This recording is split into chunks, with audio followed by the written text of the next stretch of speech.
We're on page Kupnum test in the middle of the page. The line begins with the word biprat.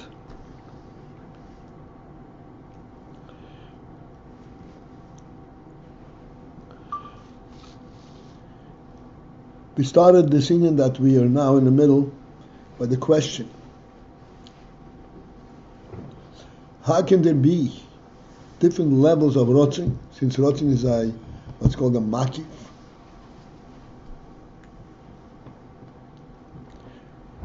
And the explanation is that the makif is not totally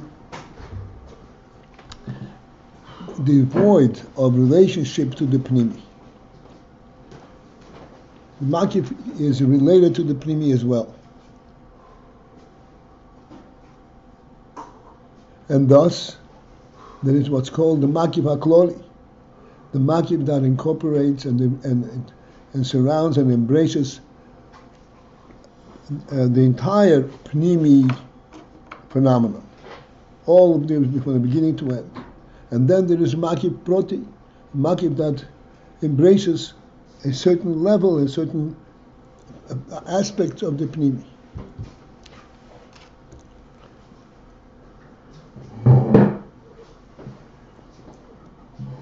Again, to put it in our terms,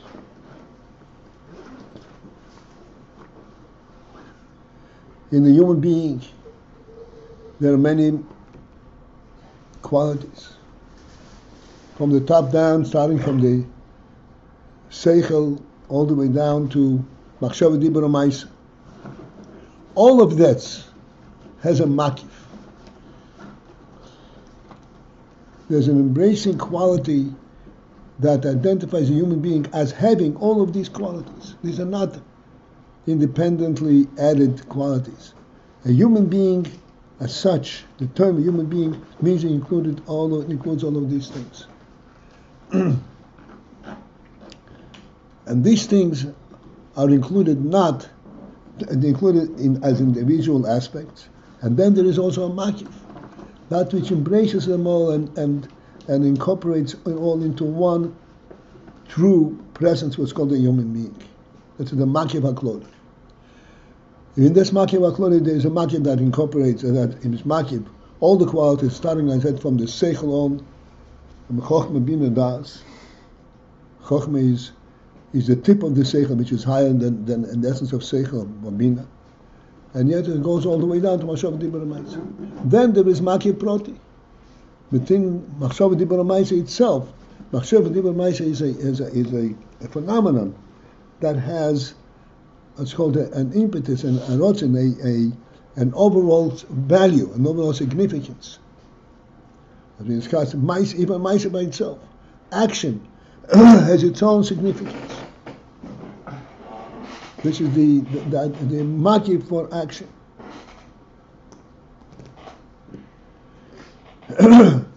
And surely there is seichel per se, and there is midas and so forth. Thus, this explains, because that the makif relates and identifies with the pnimi, that's why, since in pnimi there are clearly different madrigas, seichel and midas are not the same thing. Within seichel itself, chokhmah and bina are not the same thing. This is why there are different levels of makif. Because each makif identifies the pnimi that it encompasses. Therefore, it's a different kind of makif.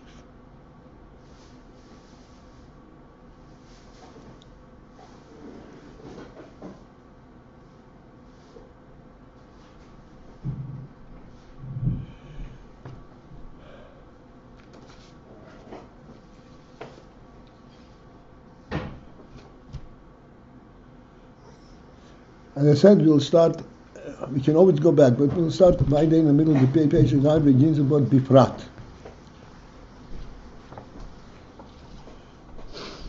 There is rotzin that encompasses all the worlds, the whole ishtalshelus, the entire development of worldness, And then the Ratzon in each one will be independent, individually.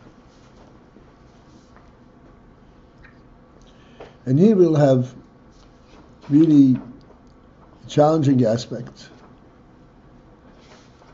that require us to rise up and to relate to the essence of our seichel.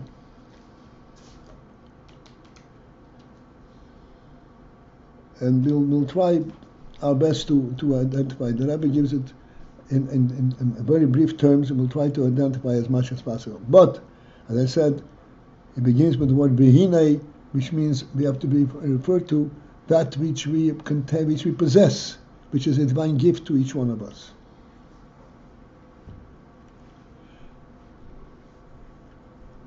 Behine, behold.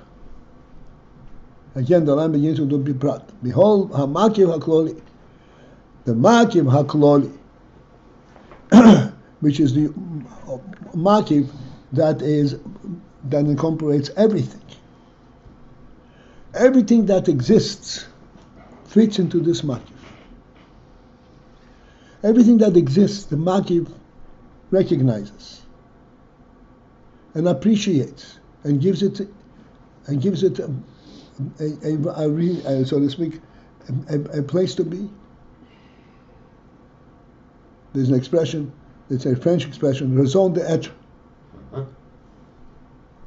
The Frenchman woke up. Okay. A reason for being.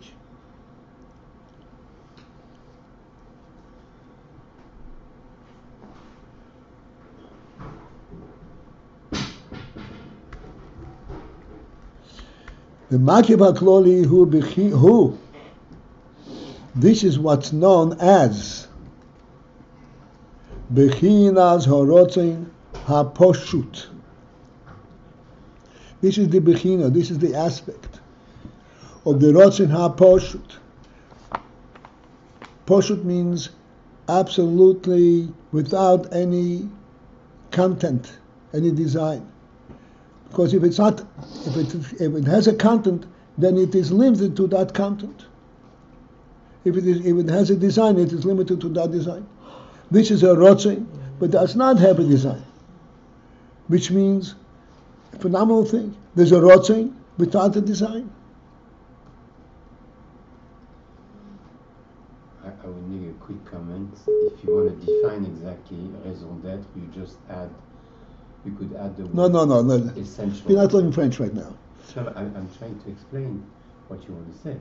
What? If you put essential reason for being, it explains. Okay, thank you. Let's.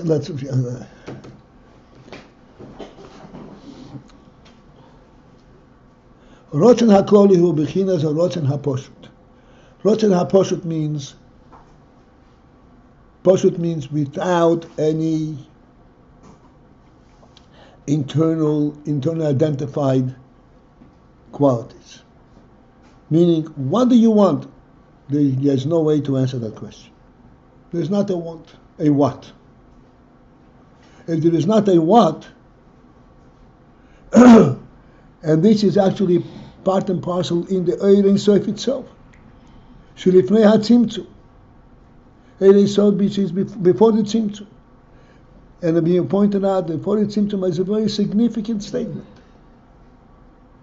Before the tzimtzum means when when there is a limiting of the revealing of the statement of Atzmus itself, and this limiting is what allows for world to be identified before the identification of world altogether.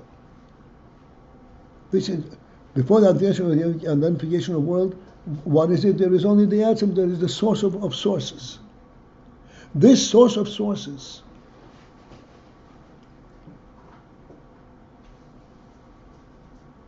it is not identified by being a source for things. Source of sources means it's identified by what it is itself.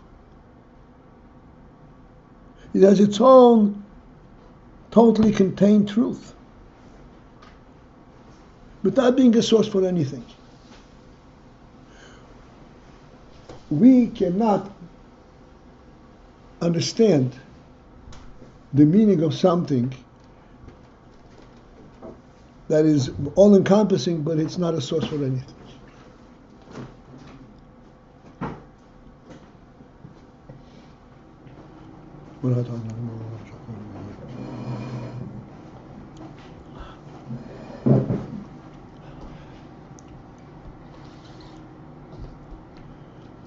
And this is precisely what we have to focus in our own thinking, our own mind,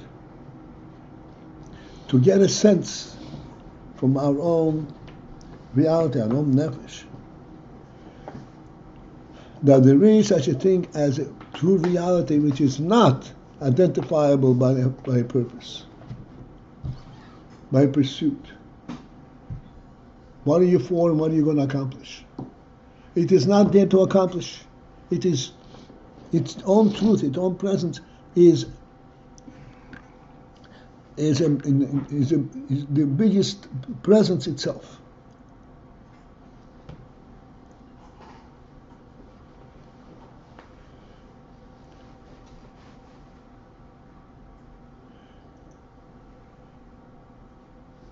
So although in our seichel we do not have a means to grasp and understand it, it is nonetheless important for us to recognize this truth and to relate to it in the fashion that we are able to relate to it.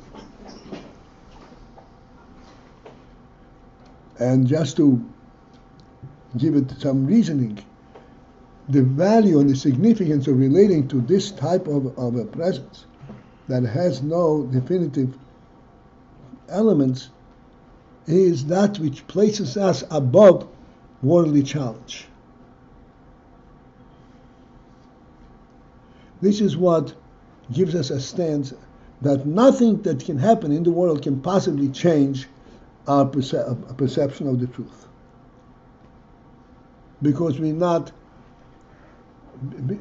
dependent, we're not relating, our perception is not based on experience or experienceable aspects. Because, here is a conscious, which is important always to remember, the world by us did not start from world. The world started from the divine intent to create a world. And we relate into the world from that perspective. What is world? The world is a divine will that there should be a world. This is what world is. Thus, when we ask ourselves, why get up in the morning? Or why wash your hands? Or why say this and why do that? Our answer is coming from a source outside of the element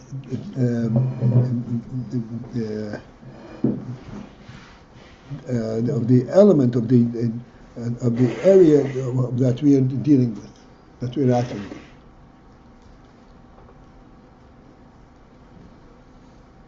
Outside of what we're dealing with?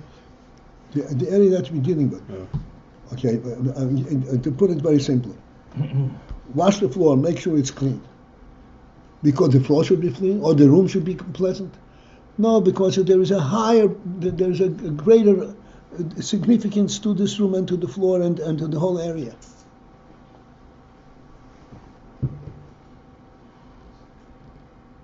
I started from the floor because to point out that this encompasses everything.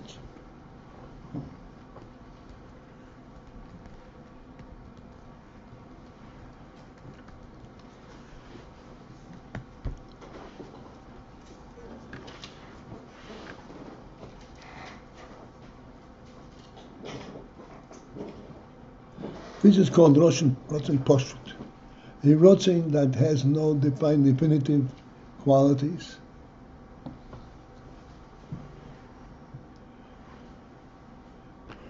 Where does it come from? And what does it stand for?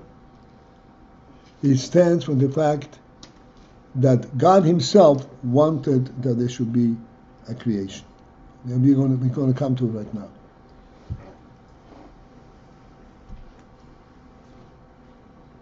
רוצן הפושט ביסוד לפני הצמצום שאולו ברצונו. It came up in His will להאציל בליברי to emanate and to reveal believre and to create. Where did it come up in His Ratzon? What made this Ratzon? What called for this Ratzon? There is absolutely no explanation for that. It is His own truth that said there has to be a world.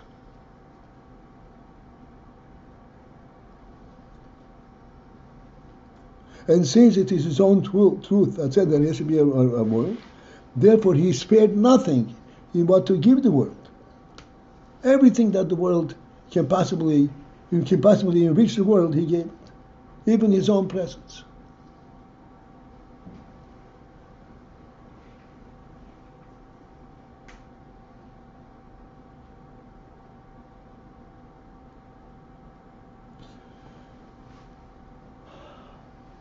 So, because we interrupt all the time with our talking, we'll start again from the word biprat, and we go. V'hinei ha'makiv ha'kloli hu b'chinas ha'rotzen ha'poshut. Makloli is the b'chin of motzen ha'poshut. Undefined shebeir yisov shlifnei ha'tzimtzum, that is a rotzen that is included in the oyer yisov shlifnei ha'tzimtzum. Sholei b'tzeinu ha'tzimtzum ha'belivre. That it occurred to His rotzen, in His rotzen, the rotzen surfaced. L'hasi b'livrei, to bring forth and create. It's a rotzen that surface, the word surface is the correct way. Surface, because this is an inherent rotzen. Hare rotzen zeh, reflecting on this rotzen, we realize that this rotzen hu al kololus ha'hishtalshelus shekel hakoil. This rotzen does not have any particular aspect in the creation. Rather, this rotzen is klolo, the hishtalshelus overall, that there should be such a thing as a hishtalshelus. Shekoil hakoil, which includes everything. No particular identity in the hishtalshelus itself. What part of hishtalshelus do you want? Do you want atzilus or do you want asiyah? Close hishtalshelus, the entire phenomenon of hishtalshelus. Behold bechinas, again, we're coming to a new term that we didn't encounter before. Behold bechinas, this is the aspect, what's known as tehiro ilo'o. That's AYIN. Tehiro ilo'o. Tehiro ilo'o means purity. Ilo'o means the purity above. The supreme purity. Shilifnei hatzimtzum. That's before the tzimtzum.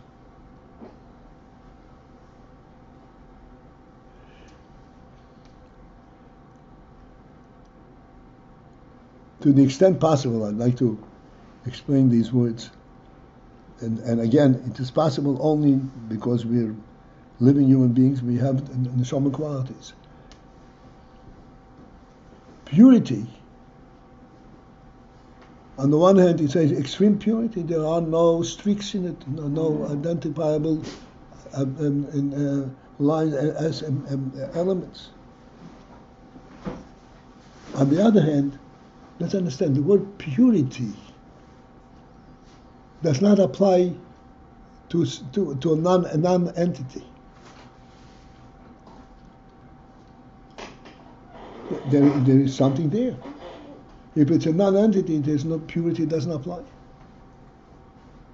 Like I said, we said yesterday or the day before, I pointed out, when we open our eyes in the morning, in a bright day, and we could see without obstruction all the way as far as our eyes can see, which may cover thousands of miles, straight into the sky.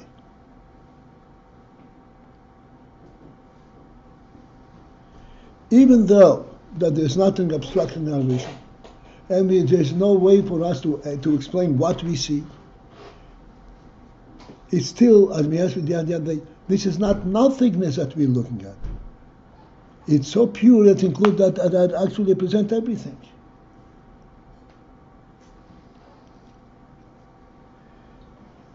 So this purity is not a purity due to the fact there is nothing there to obstruct it.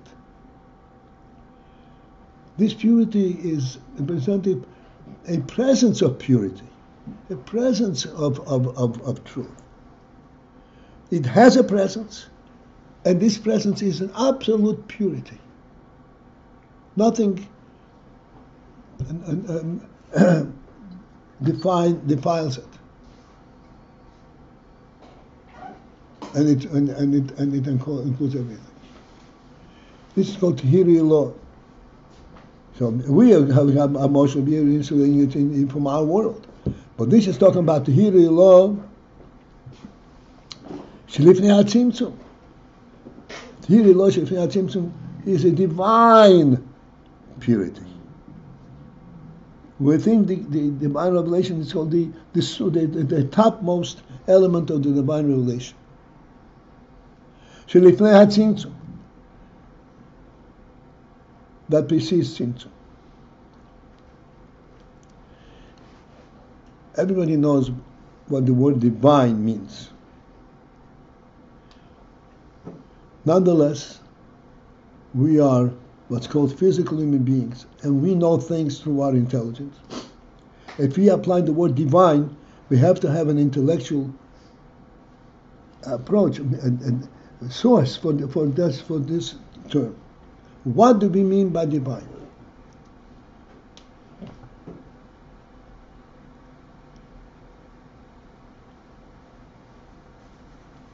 Divine is a term which we apply to something which we cannot define.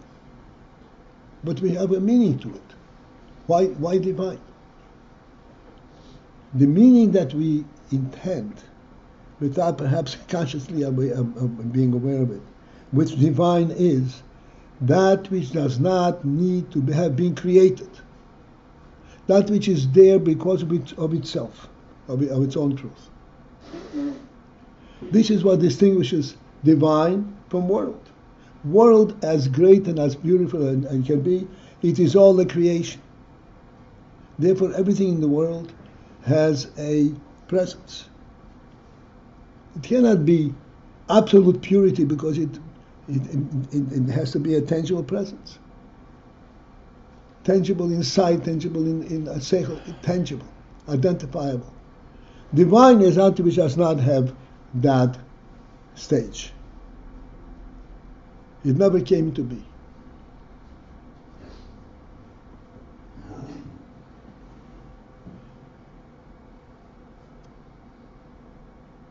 This was called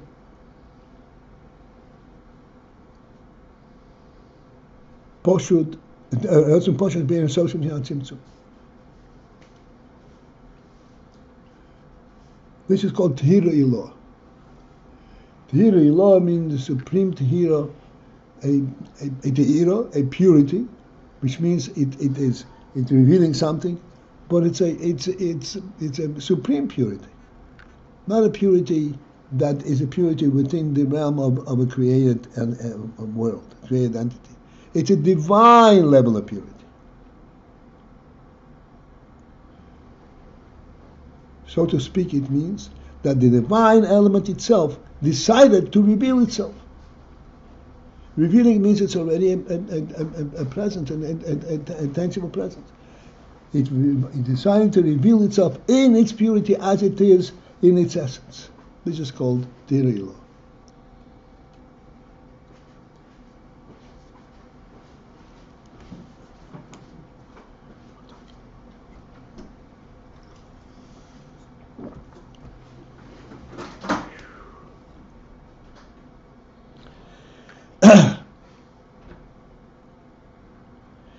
This is Tahira law, this is Lifnei HaTzimtzum, this is Bode Tzimtzum.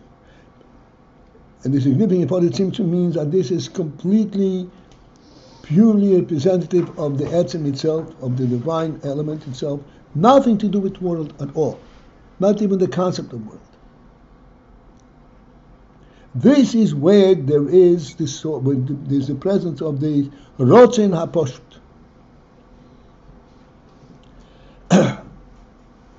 The rotzin, the will to create without any cause for this will.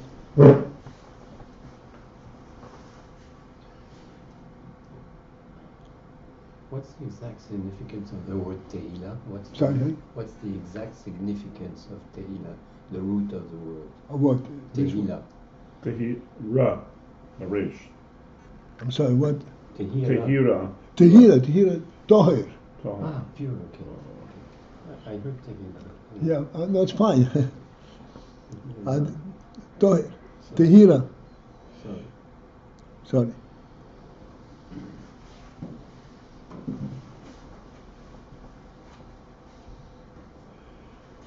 Ukemaimer. Again, we're going to have terms that I try to identify, but quickly, and then we'll come back to it. Ukemaimer, as the expression is in Zohar, Golib gelifu bithiru ilah. Bithiru ilah, we already kind of translated. It means in divine purity. Golib gelifu means it made a scratch. He interfered with its purity.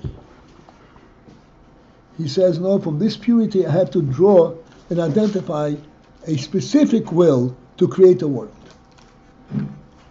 This will, this Tahiro is called Hakoy, includes everything. But in this I have to identify a specific aspect that will ultimately bring about the creation of world. This specific aspect does away with the purity. There's a scratch in it. There is something alluding to a content, alluding to a purpose. And the Rebbe explains, what is this golem belief? What is this impurity that is introduced into the purity of purities? Shezehu, which is Bechinas, the aspect Ha'ashora. Ha'ashora means the projection. Mashe oil in soif, that which is oil in soif. Shir bi'atzma, projected within himself. Klolus or oilus v'hishtalshus, the phenomenon of world and hishtalshus.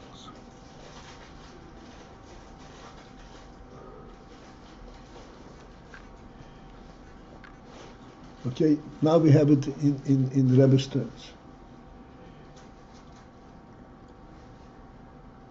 Oil in soif.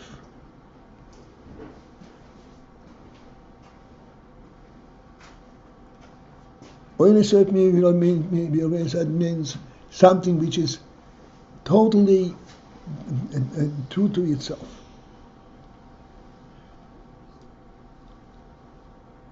There is not something that you could say he wants because it would add something to him. Absolutely nothing.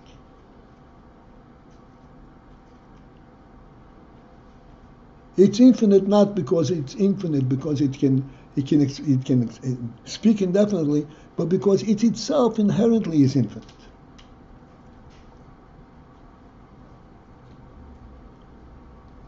This is the real source of everything. This Oil in Soif, Shir Be'atzmai, had approximated and designed within himself Klolos Oilamus, worlds per se. What does Oil in Soif need world for? He doesn't need it. But he brought forth the phenomena that Oil in Soif has the capacity, has the ability to ultimately create worlds without limit. Close oilmas, worlds indefinite. And then a world is hishtalshus. Within world itself there will be hishtalshus. Hishtalshus means chaining down from one level to another, multi-rung structure of a world. that he perceived within himself.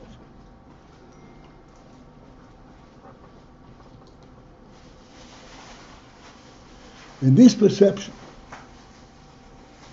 now in a practical sense, in actualization of world, everything comes in its particular place and particular time. But when it is be'atzmai, when it is being projected within the Ein Sof itself, which encompasses everything out together, so there is no order to it. The entire reality of Seder Ishlashos is perceived, is instantaneous altogether.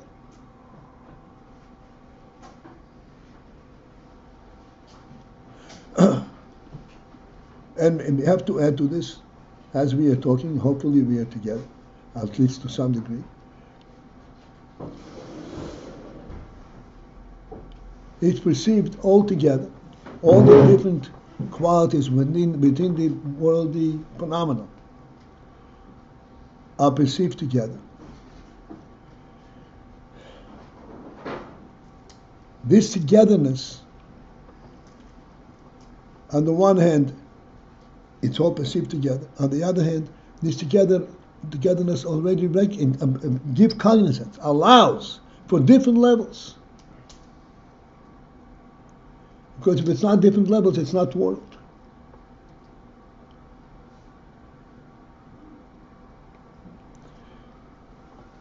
A human being is a specimen of worldness.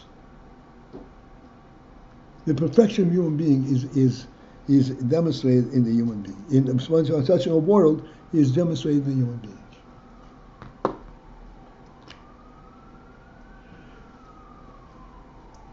He has that which is above worldliness. He has Raison and Loinag, the essence of life.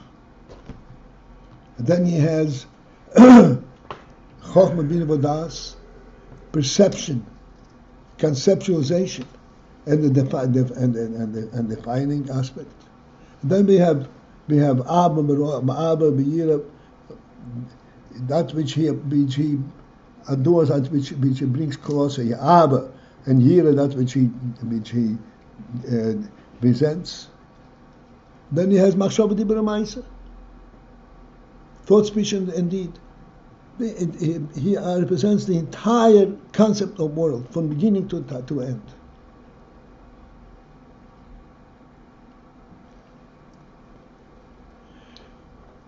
And yet, although he encompasses such a huge content, expanse,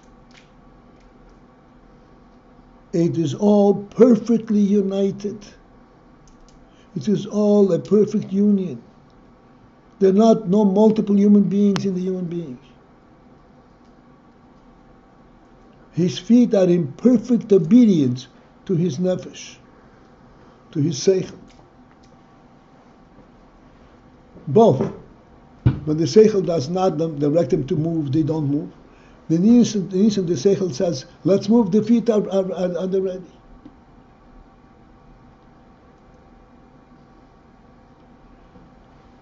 Now look inside here. Okay, here's where we go further. We're on the lunch here, B'yatzmei. The whole world is installed. Here's the point. The Oyer Soif itself, Soiver Vomakif Kulo. Soiver surrounds and Amakif and embraces Kulam Olgan Bahashvo in total unity, in equality.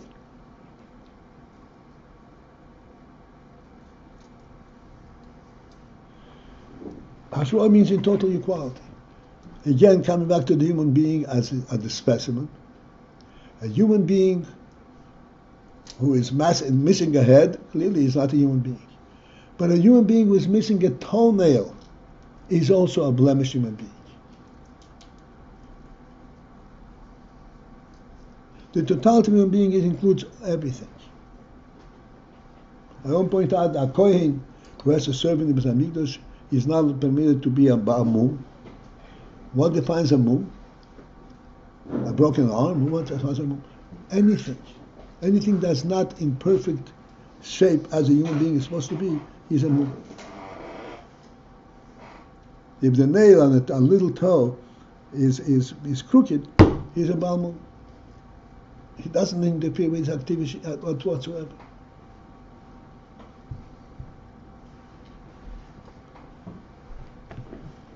So that this makif that defines this is a human being does not distinguish between the higher qualities of the human being and the lower qualities of the human being. It includes everything b'hashvo in total equality.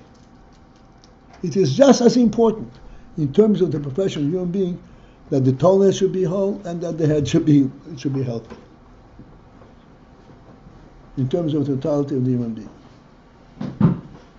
Coming to it from a divine perspective.